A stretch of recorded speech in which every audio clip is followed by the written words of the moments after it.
Hey guys, welcome to Through the Bible Verse by Verse, a plain and simple study of the entire Bible, book by book, chapter by chapter, and verse by verse. We are in 2 Samuel, and we're going to get into first chapter 1. Now, this is the changing of the guard. This is God sovereignly removing the house of Saul in a very tragic way. And then he's going to establish David's reign. 2 Samuel, remember, it's going to cover David's 40-year reign as a king. The good, the bad, and the ugly, because there are some disappointing things about David. But David is a just king, righteous man. Would to God if we had a government like David. And if you remember, when David when he was on the run, he started off with 400 men, ended up with about 600 men, that they kind of traveled around as they were kind of evading Saul. Some of the guys who followed with David were not righteous people, but David kept them in check. I say that because that's what you need with good leadership, with good rulership. And David was one of that. He did not allow injustice or unrighteousness to reign. He was a man after God's heart. All right, let's get into it. 2 Samuel, and this is David. This is now David is getting ready to find out.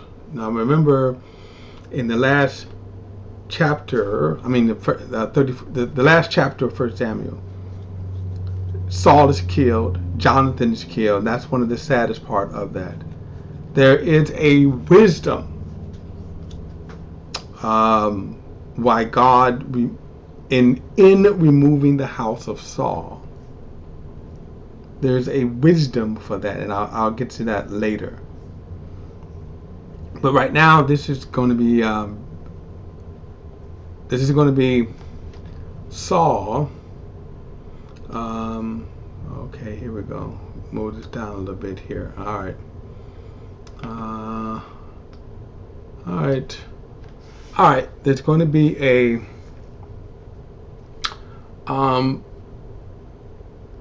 David has, remember, in my opinion, I think God had to occupy David, because David was getting ready to get into a lot of trouble. And remember, at one point he was actually going to fight in the war on the side of the Philistines. And the Philistines kind of like, what? He told the guy who let David in, like, "Oh, are you crazy?" Send that man away for, they were right. In other words, hey man, we start fighting, his heart's gonna fall back towards Israel. That is exactly what would have happened. Anyway, verse 1: After the death of Saul, David returned from defeating the Amalekites and stayed in Ziklag 2 days. Now, if you remember, at the end we see Saul is killed, Jonathan is killed. And we also remember this, because it's getting ready to come up now. He is wounded by arrows, archers, and then he commits suicide, which is a testament of Saul's life, always taking things in his own hands. All right. That is important here, because verse 2: On the third day, a man with torn clothes and dust on his head came from Saul's camp. When he came to David, he fell on the ground and paid homage. David asked him, "Where have you come from?" He replied, "I have escaped from the Israelites' camp." "What was the outcome? Tell me," David asked him. "The troops fled from the battle," he answered. "Many of the troops have fallen and are dead. Also Saul and his son Jonathan are dead." David asked the young man who had brought the report, "How do you know Saul and his son Jonathan are dead?" Verse 6: "I happened to be on Mount Gilboa," he replied, "and there was Saul leaning on his spear. At that very moment, the chariots and the cavalry were closing in on him.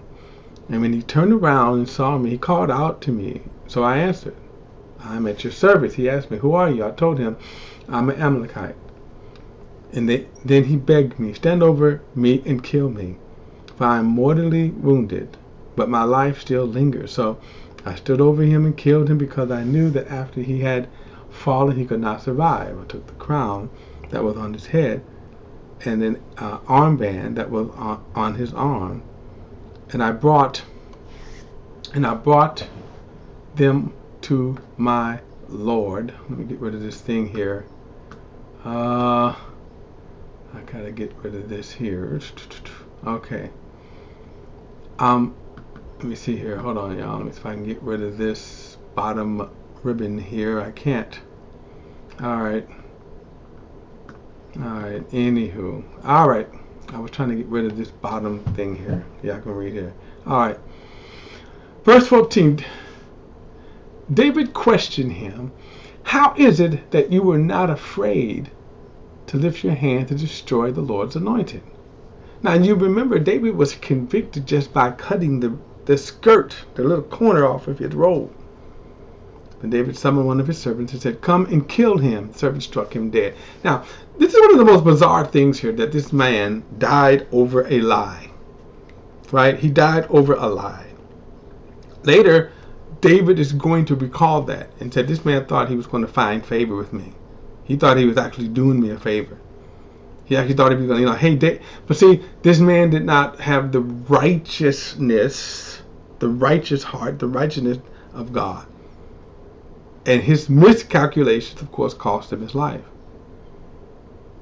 Verse 15, then David summoned one of his servants and said, come here and kill him. The servant struck him dead. Verse 16, for David has said to the Amalekite, your blood is on your own head, because your own mouth testify against you by saying, I killed the Lord's anointed. Now, the lesson here also is, even though this man had lied, let God do it. And as we know from the story, God had already taken care of David's enemies.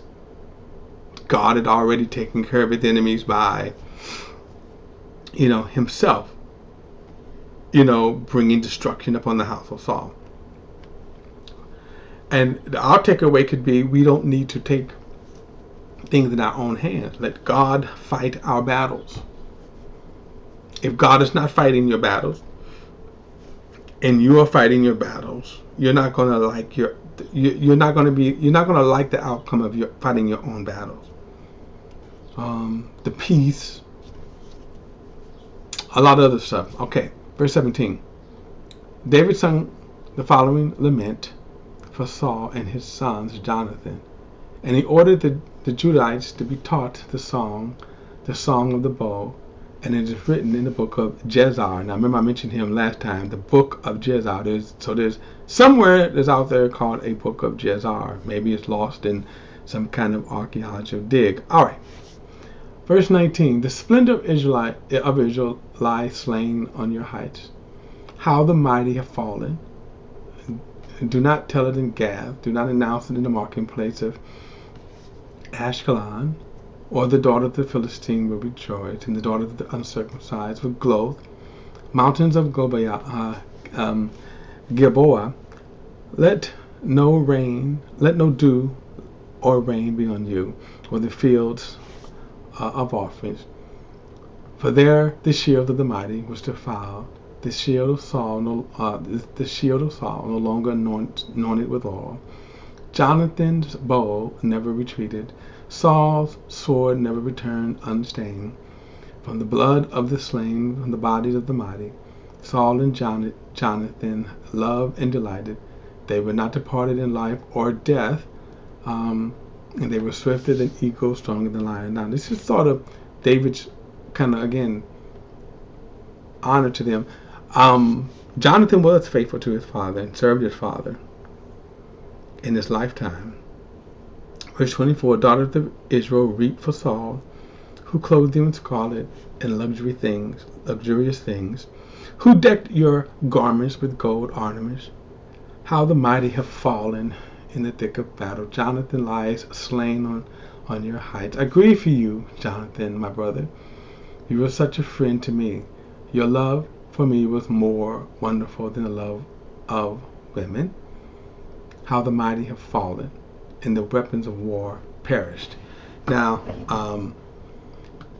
we see this strong friendship here between David and Jonathan here. It should be noted that I am still trying to. All right, I can't do it. All right, I'm trying to get rid of this ribbon down here. That's what's bugging me. All right, but David, the phrase here, and I'll mention this and won't linger on this, that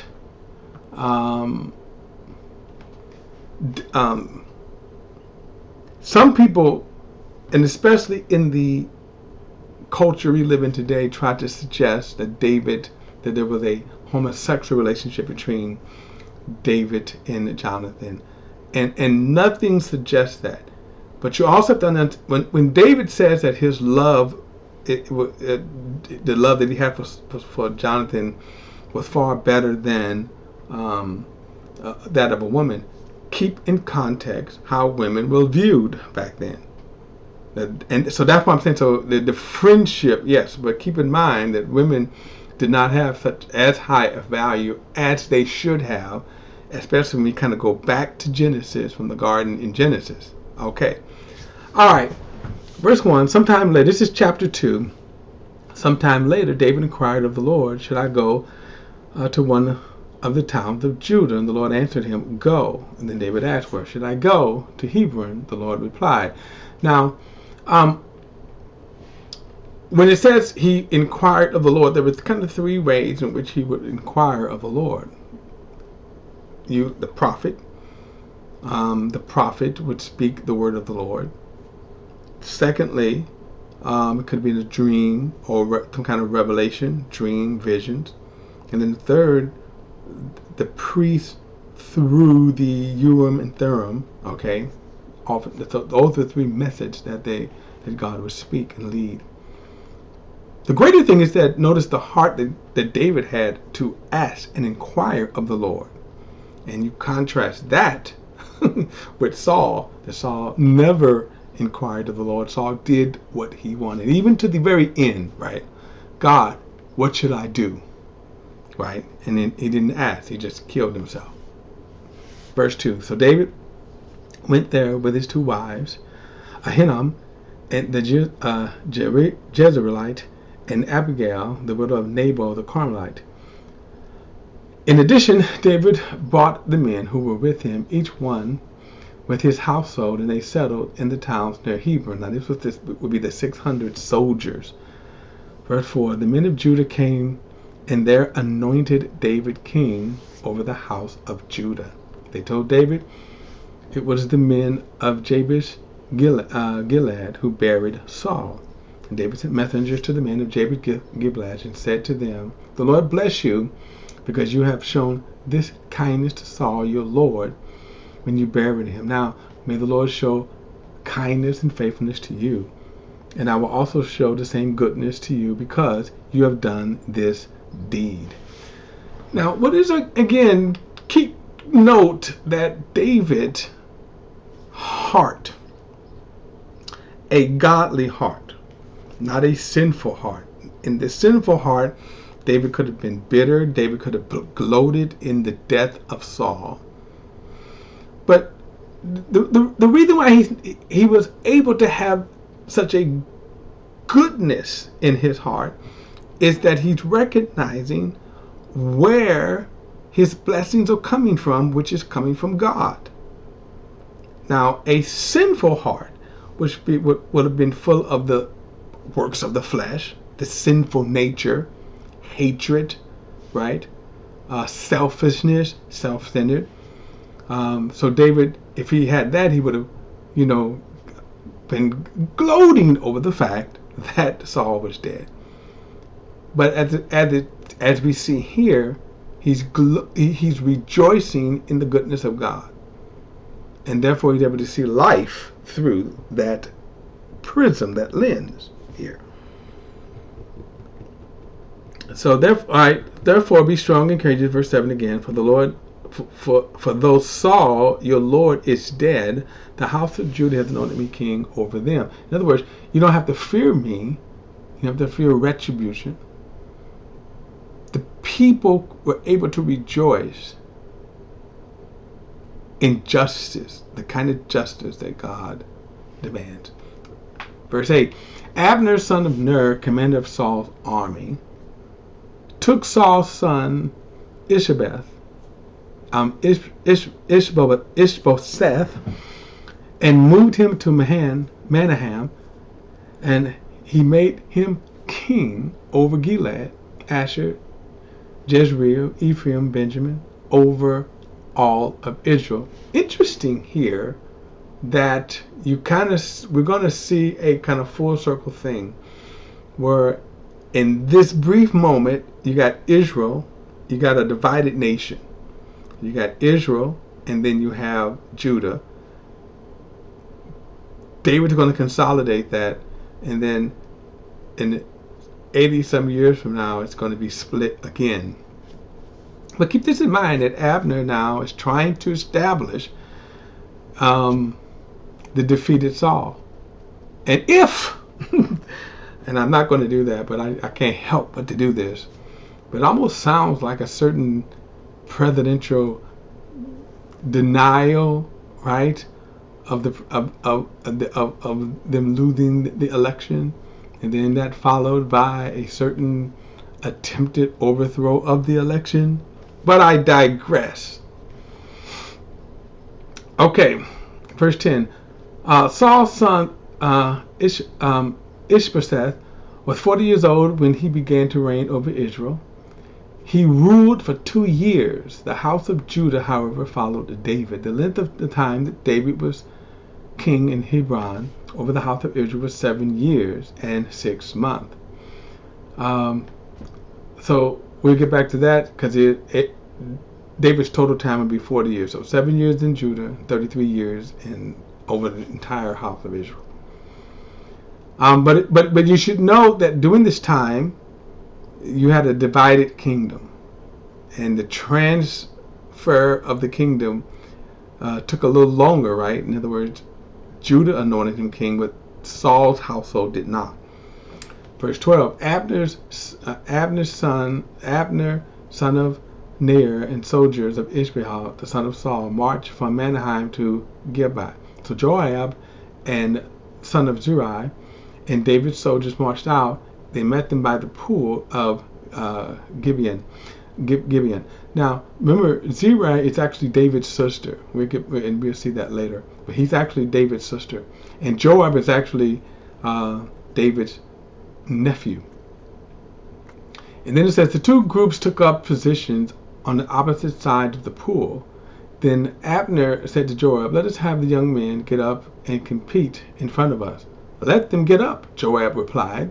So they got up and were counted off, 12 for Benjamin and Ishbosheth, the son of Saul, and 12 from David's soldiers. Then each man grabbed his opponent by the head and thrust his sword into his opponent's side. So they all died together. So this place was called, which was in Gibeon, is the field of blades. And the battle that day was extremely fierce, and Abner and the men of Israel were defeated by David's soldiers. And the 3 sons of Zeruiah were there. These sons of Zeruiah were there: Joab, Abishai, and Asazel. Asazel was a fast runner, like one of the wild gazelle, and he chased Abner and did not turn to the right hand or the left in pursuit of him. Abner glanced back and said, "Is that you, Asael?" "Yes, it is," Asael replied. Abner said to him, "Turn to your right or left and seize one of the young soldiers and take whatever you can from him." But Asael would not stop chasing him. Once again, Abner warned Asael, "Stop chasing me. Why should I strike you to the ground? How could I ever look your brother Joab in the face?" Now, we will later come to see how Joab was one of the best military warriors you can have. Okay, but he was evil. Verse 23. But Saul refused to turn away, so Abner hit him in the stomach with the end of a spear, and the spear went through his body, and he fell and died there. And when all who came to the place where Saul had fallen and died, they stopped. But Joab and Abishai pursued Abner, and by sunset they had all gone as far as the hill of Ammah, which is opposite Gahi, the way of the wilderness of Gibeon. Then the Benjamites rallied to Abner. They formed a single unit and took their stand on the top of the hill. Then Abner called out to Joab, Must the sword devour forever? Don't you realize this only will end in bitterness? How long before you tell the troops to stop pursuing their brothers? As God lived, Joab replied, if you had not spoken up, the troops wouldn't have stopped pursuing their brothers until morning. Then Joab blew the ram's horn, and all the troops stopped by, and they no longer pursued Israel or continued to fight. Now, Joab had not yet heard about his brother, so keep that in mind. So Abner and his men marched through Arabah all that night and crossed the Jordan and marched all morning and arrived at Mahanaim. And when Joab had turned back from pursuing Abner, he gathered all the troops. In addition to Asahel, 19 of David's soldiers were missing, but they had killed 360 of the Benjamites and Abner's men. Afterwards, they carried Asahel to his father's tomb in Bethlehem and buried him. Then Joab and all his men marched all that night and reached Hebron at dawn. Now, we will see in the coming up how Joab will take vengeance on that. Now, as I said, he is a excellent military person, but he was just wicked. So, at this point now, we're still seeing that there is a division: those who follow the house of Saul and those who follow the house of David. And the problem, of course, of following the house of Saul was that you was not following with God's purpose. Okay, you're not following God's purpose. All right, guys, we'll pick it up with chapter 3 in the next study. I'll see you then.